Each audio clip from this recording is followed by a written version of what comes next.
one of the German scholars said to me after my paper, where I talked about that even violence-conducive speech, ultimately in the American system, is and should be protected.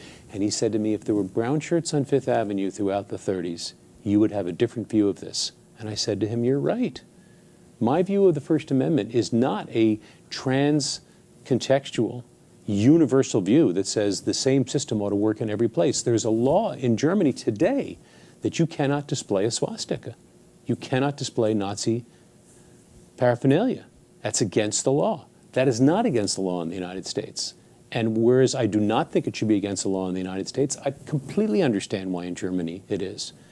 Will it be in Germany 100 years from now? I don't know. That'll be an interesting question for them to wrestle with 100 years from now. So now to come to your question about Israel, it seems to me there are fair and good arguments for a system of free expression in Israel that would be robust within an Israeli context, but not as extensive as the American context. We are privileged by the environment that the history of America provides, and therefore I think we are responsible to have a broad First Amendment protection. Now, having said that, I would want to make sure that you start with a presumption that free expression is broadly protected. I wouldn't necessarily look so much to Oliver Wendell Holmes, who I think got it roughly right, but sometimes for the wrong reasons, but for his very good friend on the court, one Louis Brandeis, who was a brilliant First Amendment theorist.